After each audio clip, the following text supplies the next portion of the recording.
कलिंग का युद्ध समाप्त हो चुका था। सम्राट अशोक ने विजय प्राप्त कर ली थी, लेकिन यह विजय उनके लिए एक भारी बोझ बन गई। जब उन्होंने युद्ध के मैदान को देखा तो उनकी आंखों के सामने एक भयानक दृश्य था। हर तरफ लाशें बिखरी पड़ी थीं, घायल सैनिक कराह रहे थे, औरतें और बच्चे रो रहे थे। धरती रक्त से लाल हो चुकी थी और हवा में मौत की दुर्गंध भरी हुई थी। अशोक ने पहली बार महसूस किया कि यह विजय उन्हें कुछ नहीं दे सकती। उनके मन में एक गहरी पीड़ा थी जो उन्हें सोने नहीं दे रही थी। उसी समय युद्ध के मैदान से एक बौद्ध भिक्षु गुजर रहा था। उसके चेहरे पर एक अलौकिक शांति थी जो अशोक को आकर्षित कर रही थी।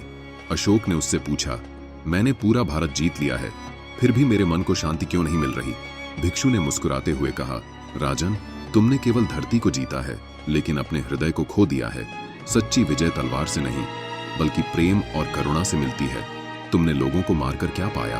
क्या तुम्हारे मन को शांति मिली? नहीं, क्योंकि शांति का मार्ग हिंसा से नहीं, बल्कि अहिंसा से होकर जाता है। अशोक ने पूछा, तो मैं क्या करूं? मैं कैसे शांति पाऊं?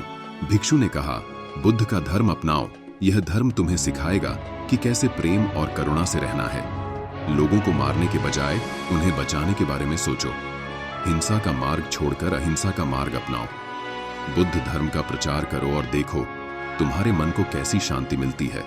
भिक्षु की बातों ने अशोक के हृदय को छू लिया। उन्होंने उसी क्षण हिंसा का मार्ग त्यागने का संकल्प लिया और बौद्ध धर्म अपना लिया। उन्होंने अपने जीवन का उद्देश्य बदल दिया। अब उनका लक्ष्य युद्ध नहीं, बल्कि शांति और धर्म का प्रचार था। अशोक ने बौद्ध धर्म के प्रचार के लिए कई कदम उठाए। उन्होंने 84,000 स्तूपों का निर्माण करवाया, जहां बुद्ध के अवशेष रखे गए। उन्होंने धर्मलिपियों को पत्थरों और स्तंभों पर उत्कीर्ण करवाया, जिनमें बुद्ध की शिक्षाएं लिखी हुई थीं। उन्होंने बौद्ध भिक्षुओं को विदेशों में भेजकर धर्म का प्रसार किया। उनके पुत्र महेंद्र और पुत्री संघमित्रा ने श्रीलंका में बौद्ध धर्म का प्रचार किया। अशोक ने अपने साम्राज्य में अहिंसा और करुणा के सिद्धांतों को लागू किया। उन्होंने जानवरों की हत्या पर प्रतिबंध लगा दिया और लोगों को धर्म के मार्ग पर चलने के लिए प्रेरित किया।